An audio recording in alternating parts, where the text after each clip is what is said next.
വെറും 2 ചേരുവ മാത്രം ഉപയോഗിച്ച് നമ്മുടെ കുട്ടികൾക്കൊക്കെ സ്നാക്സൊക്കെ കൊടുത്തുവിടാൻ പറ്റിയ നല്ലൊരു പലഹാരമാണ് കേട്ടോ ഇന്ന് ഞാൻ ചെയ്തെടുക്കുന്നത്.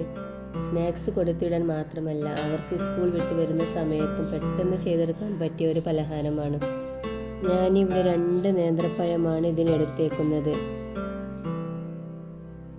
2 മുട്ടയും കൂടെ എടുത്തിട്ടുണ്ട്. ഈ 2 മുട്ടയും ഒരു ബൗളിലോട്ട് ഒഴിച്ച് കൊടുക്കുകയാണ് കേട്ടോ. നമ്മൾ എടുക്കുന്ന പഴത്തിൻ്റെ മധുരത്തിനനുസരിച്ചാണ് കേട്ടോ ഞാൻ മുട്ടയിലേക്ക് പഞ്ചസാര ചേർത്ത് കൊടുക്കുന്നത്. ഞാനിവിടെ എടുത്ത പഴം അധികം പഴുപ്പാവാത്ത പഴമാണ്. അതുകൊണ്ട് ഞാൻ 2 ടീസ്പൂൺ പഞ്ചസാരയാണ് ഇതിലേക്ക് ചേർത്ത് കൊടുക്കുന്നത്. മുട്ടയും പഞ്ചസാരയും നന്നായിട്ട് മിക്സ് ചെയ്തെടുക്കണം.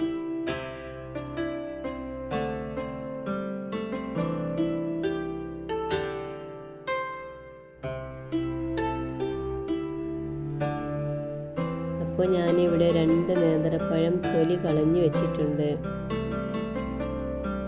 അത് വളരെ തിന്നായിട്ടൊരു 9 കഷ്ണങ്ങളായിട്ടാണ് എടുത്തേക്കുന്നത്.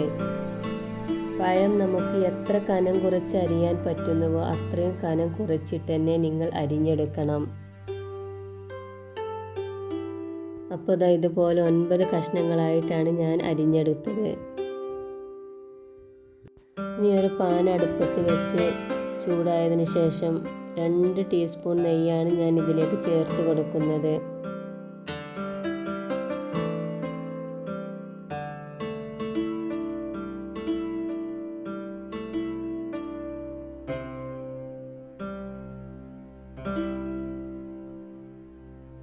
നെയ്യ് ചൂടായി വന്നതിന് ശേഷം നേരത്തെ അരിഞ്ഞു വെച്ച പഴം അതിലേക്ക് ഇട്ട് കൊടുക്കുന്നുണ്ട്.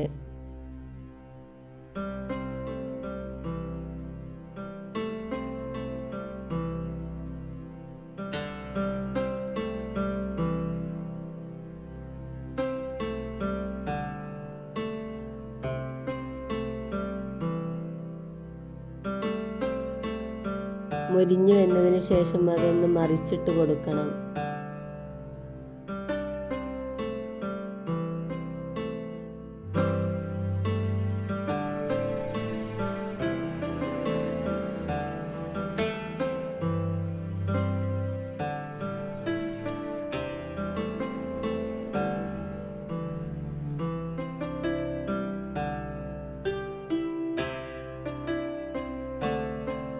ഇനി നമുക്ക് നേരത്തെ നമ്മൾ ബീറ്റ് ചെയ്ത് വെച്ചിരുന്ന ആ മുട്ടയുണ്ടല്ലോ, അത് നമുക്ക് ഇതിലേക്ക് ചേർത്ത് കൊടുക്കാം.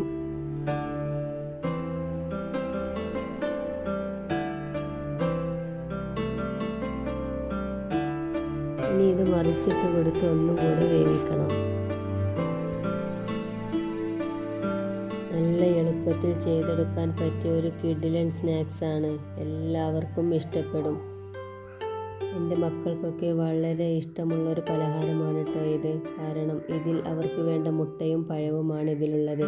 അപ്പോൾ എല്ലാവരും ഇത് ചെയ്ത് നോക്കുമെന്ന് വിചാരിക്കുന്നു. നിങ്ങൾക്ക് ഈ വീഡിയോ ഇഷ്ടപ്പെടുകയാണെങ്കിൽ ലൈക്ക് ചെയ്യാനും ഷെയർ ചെയ്യാനും സബ്സ്ക്രൈബ് ചെയ്യാനും മറന്നു പോകരുത്.